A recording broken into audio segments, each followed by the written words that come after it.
ഇന്ന് കാന്തപുരം ഉസ്താദിന് നിമിഷപ്രിയയുടെ വധശിക്ഷ മരവിപ്പിച്ചതിൽ പങ്കില്ല എന്ന് പറഞ്ഞ ഒരു പ്രസ്താവനയുമായി രംഗത്ത് വന്നിട്ടുണ്ട്. പൊതുവിൽ കേരളീയ സമൂഹം മൊത്തത്തിൽ അതിലെല്ലാ മതവിഭാഗത്തിൽപ്പെട്ട ആളുകളുണ്ട്, മതത്തിലെ വിശ്വസിക്കാത്ത ആളുകളുണ്ട്. അവരൊക്കെ തന്നെ കാന്തപുരം ഉസ്താദിന്റെ ഇത്തരം പരിശ്രമത്തെ അഭിനന്ദിക്കുമ്പോൾ, ആശ്ലേഷിക്കുമ്പോൾ കാസയും സംഘികളും ഒക്കെ അസ്വസ്ഥരാകുന്നത് സ്വാഭാവികമാണ്. അവർ പറയുന്നത് കാന്തപുരം ഉസ്താദിന് ഈ നിമിഷപ്രിയയുടെ മോചനവുമായി ബന്ധപ്പെട്ട് നടക്കുന്ന ഈ പരിശ്രമങ്ങളിലൊന്നും ഒരു പങ്കുമില്ല, കാന്തപുരത്തിന് ക്രെഡിറ്റ് അവകാശപ്പെടാൻ കഴിയില്ല എന്നാണ്. അതുകൊണ്ട് തന്നെ ചില കാര്യങ്ങൾ ആദ്യമേ തന്നെ വ്യക്തമാക്കേണ്ടതുണ്ട്. അത് വ്യക്തമാക്കുന്നതിലേക്കായിട്ടാണ് ഇന്ന് ഈ വീഡിയോ ചെയ്യുന്നത്.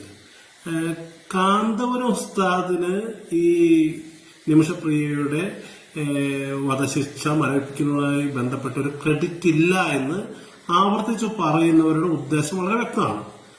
അദ്ദേഹത്തിന് ക്രെഡിറ്റ് ഇല്ല എന്ന് സ്ഥാപിക്കണം. പക്ഷെ ആദ്യമേ തന്നെ പറയട്ടെ, കാന്തപുരം ഉസ്താദ് ഇത്തരം ഒരു സംരംഭത്തിൽ ക്രെഡിറ്റ് ആഗ്രഹിച്ചിരുന്നില്ല എന്നുള്ളതാണ് യാഥാർത്ഥ്യം. അതിന്ന് നിമിഷപ്രിയയുടെ ആക്ഷൻ കൗൺസിൽ തന്നെ അവരുടെ പ്രസ്താവനയിൽ പറഞ്ഞിട്ടുണ്ട്, ഞങ്ങൾക്കാർക്കും ക്രെഡിറ്റ് വേണ്ട. കാന്തപുരം ഉസ്താദ് അങ്ങനെ ക്രെഡിറ്റ് ആഗ്രഹിക്കുന്ന ആളല്ല.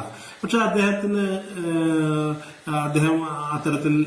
അദ്ദേഹം ഇതിന്റെ ഒരു ഘട്ടത്തിലും ഞാനാണിത് ചെയ്തതെന്നും പറയുന്ന അവകാശപ്പെട്ടിട്ടേ ഇല്ല എന്നുള്ളതാണ് യാഥാർത്ഥ്യം. ഇവിടെ സത്യത്തിൽ ഇത്തരമൊരു വാർത്തയുടെ എങ്ങനെയാണ് രൂപപ്പെട്ടതെന്നുള്ള സാഹചര്യം പോലും നമ്മുടെ മുന്നിലുണ്ട്. കഴിഞ്ഞ കുറച്ച് ദിവസങ്ങളായി, പ്രത്യേകിച്ചും അന്തരിച്ച ഉമ്മൻചാണ്ടി സാറിന്റെ കുടുംബം, ഭാര്യ, അദ്ദേഹത്തിന്റെ മകൻ ചാണ്ടി ഉമ്മൻ ഉൾപ്പെടെയുള്ള ആളുകൾ വളരെ സജീവമായ ഇത്തരം ശ്രമങ്ങളുമായി രംഗത്തുണ്ടെന്ന് നമുക്കറിയാം. അവർ പലരെയും കാണുന്നുണ്ട്. അതവിടെ നിലനിൽക്കുന്നു. അതേസമയം തന്നെ നിമിഷപ്രിയയുടെ ആക്ഷൻ കൗൺസിൽ ഭാരവാഹികൾ കാന്തപുരത്തിന്റെ മകൻ ഹക്കീം അസരി ഉസ്താദിനടക്കം ബന്ധപ്പെട്ടിട്ടുണ്ട്. അത് മാത്രമല്ല, ചാണ്ടി ഉമ്മൻ വളരെ ഗൗരവമായി ഇതിനെ സമീപിക്കുകയും കാന്തപുരം ഉസ്താദ് തന്നെ അദ്ദേഹത്തിന്റെ പത്രസമ്മേളനത്തിൽ പറഞ്ഞതുപോലെ അദ്ദേഹവും കാന്തപുരം ഉസ്താദിനെ സമീപിക്കുക മാത്രമല്ല, ഇതിനു വേണ്ട പണച്ചെലവുകൾ സമാഹരിക്കാൻ ഏൽക്കുകയും ചെയ്തു. അങ്ങനെ കാന്തപുരം ഉസ്താദ് കഴിഞ്ഞ കുറച്ച് ദിവസങ്ങളായി ഇതിനുവേണ്ടിയുള്ള വലിയ പരിശ്രമത്തിലാണ്. കാന്തപുരം ഉസ്താദിലേക്ക് ഇത് എത്തുന്നത് എങ്ങനെയെന്ന് നമുക്ക് വളരെ വ്യക്തമാണ്.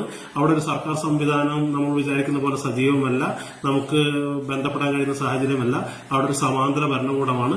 നമ്മുടെ ഇതുപോലുള്ള ഡിപ്ലോമാറ്റിക് റിലേഷൻസ് സാധ്യമാവുന്നതല്ല. അവിടെ ഇടപെടാനുള്ള ഏക സാധ്യത എന്ന് പറയുന്നത് കാന്തപുരം ഉസ്താദിനെ പോലുള്ള ഒരു മുസ്ലിം മത പണ്ഡിതന് അവിടെയുള്ള ചില ബന്ധങ്ങളാണ്. പ്രത്യേകിച്ചും അവിടുത്തെ ഷെയ്ഖ് ഹബീബ് ഉമർ പോലുള്ള ഒരു സൂഫി പണ്ഡിതനുമായി കാന്തപുരം ഉസ്താദിനുള്ള ആത്മബന്ധം, അത് ഉപയോഗപ്പെടുത്തിയ ചില കാര്യങ്ങൾക്ക് നടക്കുമെന്നുള്ളതിന്റെ അടിസ്ഥാനത്തിലാണ് അദ്ദേഹത്തെ ബന്ധപ്പെടുന്നത്. അങ്ങനെ കാന്തപുരം ഉസ്താദ് വളരെ നിശബ്ദമായി ഇത്തരം പരിശ്രമങ്ങൾ ആരംഭിക്കുകയാണ്. അതിനെക്കുറിച്ച് അദ്ദേഹം എവിടെയും പറയുന്നില്ല. പക്ഷെ ഈ ഘട്ടത്തിലാണ് ഷെയ്ഖ് ഹബീബ് ഉമർ, അദ്ദേഹം നേരത്തെ പറഞ്ഞ യമനിലെ ഏറ്റവും സ്വാധീന ശക്തിയുള്ള സൂഫി പണ്ഡിതൻ, അദ്ദേഹമാണല്ലോ ഇപ്പോൾ വാർത്തകൾ നിറഞ്ഞു നിൽക്കുന്ന അവിടെ ഈ പരിശ്രമങ്ങൾക്ക് നേതൃത്വം നൽകുന്ന വ്യക്തി. അദ്ദേഹം കോഴിക്കോട് വന്നിരുന്ന സമയത്ത് അതിന്റെ സംഘാടകർ ക്ഷണിച്ചതനുസരിച്ച് കാന്തപുരം അബൂബക്കർ മുസ്ലിയാരുടെ മകൻ ഹക്കീം അസരി ഉസ്താദൊക്കെയുള്ള ഒരു വേദി, അദ്ദേഹത്തോടൊപ്പം തന്നെ ഒരു വേദി പങ്കിട്ട ഒരാളാണ് ഞാൻ. ആ ഒരു സംഘാടകരുമായിട്ട് ബന്ധമുണ്ട്. അപ്പൊ ഈ ഘട്ടത്തിൽ അവിടെ നടക്കുന്ന പരിശ്രമങ്ങളെ കുറിച്ച് ഷെയ്ഖ് ഹബീബ് ഉമറിന്റെ അടുപ്പമുള്ള കേന്ദ്രങ്ങളിൽ നിന്ന് അറിയാനിടവരികയും ഇങ്ങനെ കാന്തപുരം ഉസ്താദിന്റെ ഇനിഷ്യേറ്റീവിൽ നിമിഷപ്രിയയുടെ മോചനത്തിന് വേണ്ടിയുള്ള ചില പരിശ്രമങ്ങൾ നടക്കുന്നു, കുറച്ച് ദിവസങ്ങളായി നടക്കുന്നുവെന്ന് അറിഞ്ഞപ്പോൾ അതിന്റെ ആധികാരികത അവർ ബോധ്യപ്പെടുത്തിയ സമയത്ത് ഞാനാണിത് പുറത്തു പറയേണ്ട ഒരു കാര്യമല്ല എന്നതിനെ കുറിച്ച് ഞാനാണ് ആലോചിക്കുന്നത്. കാരണം അതിന്റെ ഒരു പ്രത്യേക കാരണമുണ്ട്. പ്രത്യേകിച്ചും ഇന്നത്തെ കേരളീയ പൊതുസമൂഹത്തിൽ നമുക്കറിയാം, മുസ്ലിങ്ങൾക്കെതിരെ വ്യാപകമായ വെറുപ്പ് പ്രചരിപ്പിക്കപ്പെടുന്ന ഒരു സന്ദർഭത്തിൽ എന്തിനും ഏതിനും പ്രതിസ്ഥാനത്ത് നിർത്തപ്പെടുന്ന ഒരു സമൂഹം, സമുദായം എന്നുള്ള രീതിയിൽ വെറുപ്പ് പ്രചരിപ്പിക്കുകയും പ്രത്യേകിച്ച് മുസ്ലിം ക്രിസ്ത്യൻ കമ്മ്യൂണിറ്റികളെ ഡിവൈഡ് ചെയ്തുകൊണ്ട് രണ്ട് തുരുത്തുകളായി, വാട്ടർ ടൈറ്റ് കമ്പാർട്ട്മെന്റുകളൊക്കെയായി ചിത്രീകരിക്കുന്ന സമയത്ത് കാന്തപുരം ഉസ്താദിനെ പോലെയുള്ള ഒരു വലിയ മുസ്ലിം മതപണ്ഡിതൻ അദ്ദേഹത്തിന്റെ ആഗോള സ്വാധീനം ഉപയോഗിച്ചുകൊണ്ട് ഒരു ക്രിസ്ത്യൻ പെൺകുട്ടിക്ക് വേണ്ടി ഇടപെടുന്നു എന്ന് പറയുന്ന വാർത്തയ്ക്ക് വളരെ പോസിറ്റീവായൊരു വശമുണ്ട്. അത് ഈ പറയുന്ന സമൂഹങ്ങൾ തമ്മിലുള്ള അകലങ്ങൾ കുറയ്ക്കുകയും അടുപ്പം വർദ്ധിപ്പിക്കുകയും ചെയ്യുന്നു എന്നുള്ളൊരു സതുദ്ദേശപരമായ അർത്ഥത്തിൽ അത്തരമൊരു ഫേസ്ബുക്ക് പോസ്റ്റ് കാന്തപുരം ഉസ്താദ് നിമിഷപ്രിയയുടെ മോചനത്തിന് വേണ്ടി ചില ശ്രമങ്ങൾ നടത്തുന്നതായി അറിയുന്നു എന്ന മട്ടിൽ ഞാനൊരു ഫേസ്ബുക്ക് പോസ്റ്റ് ഇടുകയാണ്. അപ്പൊ അതിന് താഴെ ചിലർക്ക് മീഡിയകളെ കമന്റ് ചെയ്യുന്നുണ്ട്, മെൻഷൻ ചെയ്യുന്നുണ്ട്. അപ്പോൾ പോലും ചില മാധ്യമ സുഹൃത്തുക്കൾ, റിപ്പോർട്ടർമാരും മുതിർന്ന മാധ്യമ പ്രവർത്തകരൊക്കെ എന്നെ സമീപിച്ച് എന്താണ് ഇതിന്റെ ആധികാരികത എന്നൊക്കെ ചോദിക്കുമ്പോൾ മുഴുവൻ ആധികാരികതയും വെളിപ്പെടുത്താൻ കഴിയില്ലെന്നും പിന്നെ ആധികാരികമായി ഇത് പറയേണ്ട ആൾ ഞാനല്ല എന്നും പറഞ്ഞ് ഞാനതിനെക്കുറിച്ച് പ്രതികരിക്കാൻ തയ്യാറാവാതിരിക്കുകയായിരുന്നു. അപ്പോൾ സ്വാഭാവികമായും മാധ്യമങ്ങൾക്ക് അവരുടെ ഒരു സ്ക്രൂട്ടനൈസിംഗ് സംവിധാനമുണ്ട്. അവരുമായി ബന്ധപ്പെട്ട സോഴ്സുകളോട് അവരുടേതായ രീതിയിൽ അന്വേഷണമൊക്കെ നടത്തിയിട്ടിരിക്കും. അവരാണ് ഈ വാർത്ത വളരെ കൃത്യമായി കാന്തപുരം ഉസ്താദ് ഈ വിഷയത്തിൽ ഇടപെടുന്നു എന്നുള്ള അർത്ഥത്തിൽ വാർത്ത വരികയും അപ്പോൾ പോലും ഔദ്യോഗികമായി കാന്തപുരവുമായി ബന്ധപ്പെട്ട ഒരാൾ ഇതിനോട് പ്രതികരിക്കാൻ തയ്യാറായിട്ടില്ല. ഇത്തരം വാർത്തകൾ മാധ്യമങ്ങളിൽ 1-2 ദിവസം വരുമ്പോഴും ഒരു പ്രതികരണത്തിന് തയ്യാറായിട്ടില്ല. അവസാനം അവിടെ നടക്കുന്ന കാര്യങ്ങൾ, വധശിക്ഷ മരവിപ്പിക്കാനുള്ള നീക്കങ്ങൾ നടക്കുന്നതൊക്കെ നമുക്കറിയാം. സ്വാഭാവികമായി അത്ര ചർച്ചകൾ നടക്കുമ്പോൾ പോലും ആരും അതിനെക്കുറിച്ച് പറയുന്നില്ല. അവർ ഒഫീഷ്യലി അത് അംഗീകരിക്കുന്നില്ല. പക്ഷെ അതിന്റെ വിധിപ്പകർപ്പ് കിട്ടിയതിനു ശേഷമാണ് അഭിനന്ദനായ കാന്തപുരം ഉസ്താദ് അതിനോട് പ്രതികരിക്കാൻ പോലും തയ്യാറാകുന്നത്.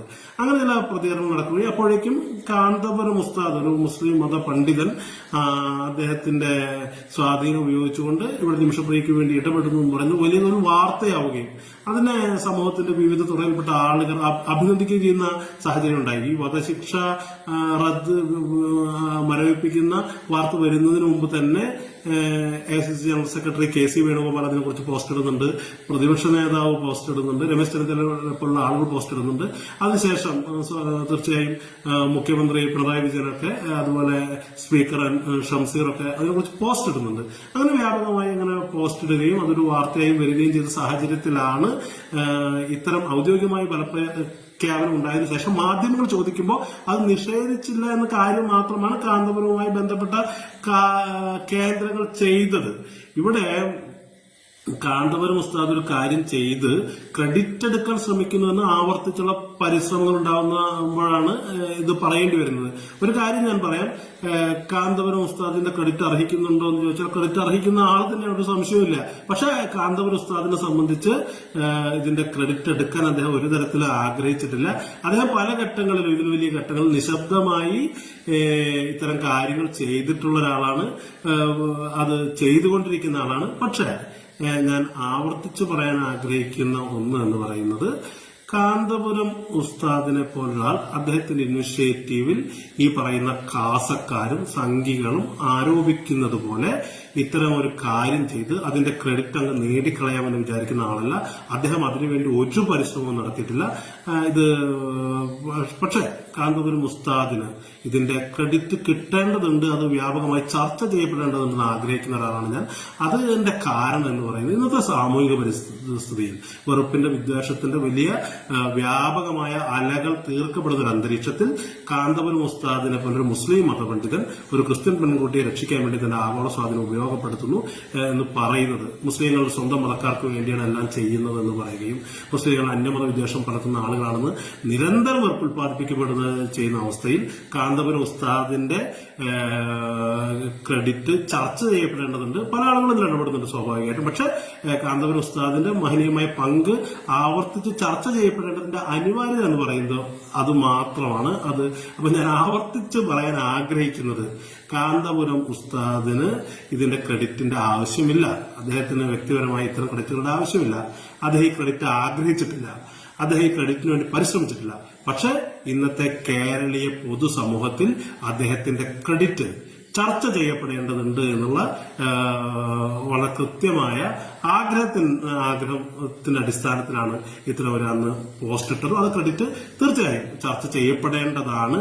അത് നമ്മുടെ സമൂഹത്തിൽ വളരെ പോസിറ്റീവായ ഒരു റോൾ നിർവഹിച്ചിട്ടുണ്ട്.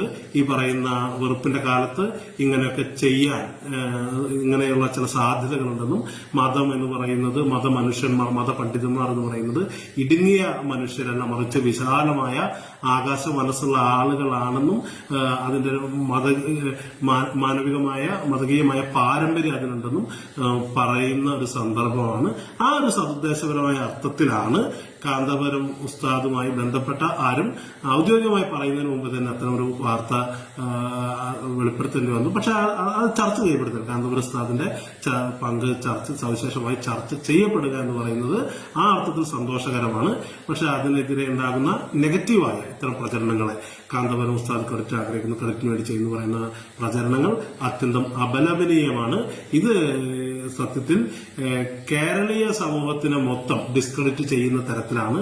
തീർച്ചയായും ഇതൊരു ഇപ്പോൾ നടന്ന നീക്കങ്ങൾ ഇത് വലിയ കേരളത്തിന്റെ സാമൂഹിക സാംസ്കാരിക ചരിത്രത്തിൽ, അതിന്റെ സൗഹാർദ്ദത്തിന്റെ ചരിത്രത്തിൽ രേഖപ്പെടുത്തേണ്ടതാണ്. മറ്റ് സർക്കാർ സംവിധാനങ്ങൾ പരാജയപ്പെടുന്നിടത്ത് ഒരു മഹാമനുഷ്യൻ ഒറ്റയ്ക്ക് അദ്ദേഹത്തിന്റെ സ്വാധീനം ഉപയോഗപ്പെടുത്താൻ ശ്രമിക്കുന്നു. അതൊരു മുസ്ലിം മതപണ്ഡിതൻ ഈ പറയുന്ന വെറുപ്പ് പ്രസരിപ്പിക്കാൻ ശ്രമിക്കുന്ന കാലത്ത് ഒരു ക്രിസ്ത്യൻ സ്ത്രീയുടെ ജീവൻ രക്ഷിക്കാൻ നടത്തുന്ന മഹാപരിശ്രമം എന്ന് പറയുന്നത് ആ അർത്ഥത്തിൽ അടയാളപ്പെടുത്തേണ്ടതാണ്. അപ്പോൾ അതിനെതിരെ ആ അർത്ഥത്തിലാണ് അതിനെ ഉയർത്തിപ്പിടിക്കേണ്ടത്. അതിനെതിരെ വരുന്ന ആ സതുദ്ദേശപരമായാണ് ഇതിനെക്കുറിച്ച് ആദ്യമായി സംസാരിച്ചതും നിരന്തരം ഇപ്പോഴും സംസാരിച്ചുകൊണ്ടിരിക്കുന്നതും. തീർച്ചയായും ഇത് മുന്നോട്ട് പോകേണ്ടതുണ്ട്. ആ അർത്ഥത്തിൽ ഇതിനെ അപലപിക്കുന്ന, ഇതിന്റെ ശോഭ കെടുത്തുന്ന പ്രചരണങ്ങൾ ഒറ്റക്കെട്ടായി കക്ഷി രാഷ്ട്രീയ മത ജാതി വ്യത്യാസമില്ലാതെ കേരളീയ സമൂഹം തള്ളിക്കളയേണ്ടതുണ്ട് എന്ന് മാത്രമാണ് ഈ സന്ദർഭത്തിൽ പറയാനുള്ളത്.